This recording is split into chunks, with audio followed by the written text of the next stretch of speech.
So you know how much we both love to travel. Yeah. Well, a listener wrote in about Lucknow, Oh, cool. which is, it's known as the city of Nawabs. I've heard of it. Yeah, and she sent in some really fascinating material on the city. Sounds interesting. Yeah, and today we're going to take a deep dive into all the must-see spots that really show off Lucknow's royal charm and, that historical significance. Yeah. This is like your personal guide to getting the best of this incredible city. I like it. Now, what really struck me was just how much history is packed into Lucknow. Oh, yeah. It's everywhere you look, and it's especially clear in the places that people keep talking about. Oh. We're talking about amazing architecture, key historical locations, and vibrant cultural hubs. It really seems to offer a little something for everyone. Yeah, it does. Yeah. Okay, so let's start with the two big ones that everyone's heard of. Okay. The Bar-e-Imambara and the Chota-Imambara. Right. Now, the Bar-e-Imambara, which was built way back in 1784, Wow. is famous for something called the Bul Bulaya. Oh, yeah, I've heard of this. Have you? Yeah. So for you as someone who loves a good mystery, Me? yeah, I think this labyrinth of corridors would be right up your alley. I'd get so lost. I know I would too, but that's kind of the fun of it. Yeah. Of like this incredible maze that was designed to confuse outsiders. Really? Yeah, even without a map, people would get lost in there for hours. Wow, that's so cool. Yeah, it's a testament to the architectural ingenuity of the time. Totally. Then you've got the Chota-Imambara, which was built a little later in the 19th century. Okay. And this one's all about those stunning visual details. Oh. Like the chandeliers are just dazzling and there's intricate calligraphy everywhere. Sounds beautiful. It's really a glimpse into the opulence of Lucknow's royal past. I can only imagine. Yeah. Wow. Okay, so we've talked about these grand structures. Right. Now let's move to the grand entrance. The Rumi Darwaza. Okay. It's often called the gateway to Lucknow. I can see what. Yeah, and when you see it, it's this imposing, beautiful archway. It's definitely a perfect photo spot for any visitor. Yeah. So what do you think it is about the Rumi Darwaza's design that makes it such a lasting symbol?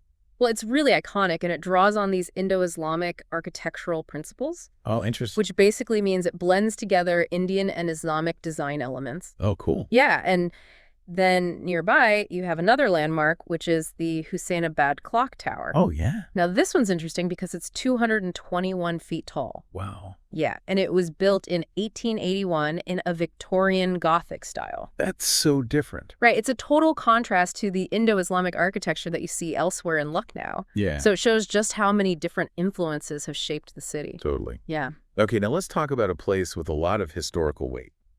The British Residency. Okay. As you walk through the ruins, it's important to remember that this was a key site during the 1857 revolt, which was a really pivotal moment in India's fight for independence. Yeah, the sources describe it as a silent witness to history. It's kind of hard to imagine everything that happened there. Yeah. Wow. I think for anyone interested in those historical turning points, it would offer a really powerful connection to the past. Yeah, for sure.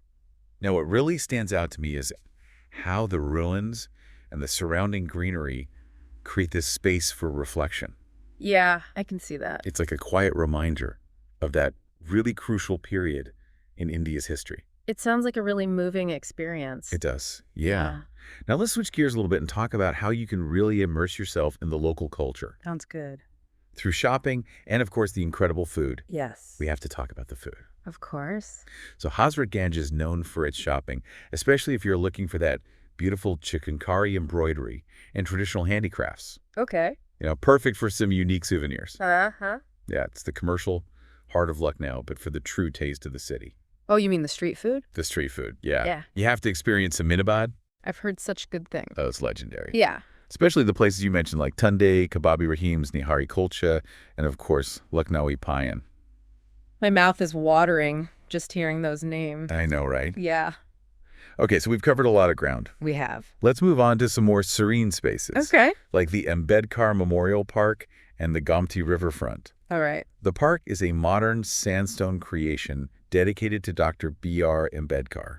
Okay. And it's pretty striking visually because it's such a contrast to the older historical sites we've been talking about. Yeah, you're right. It represents a more contemporary side of Lucknow.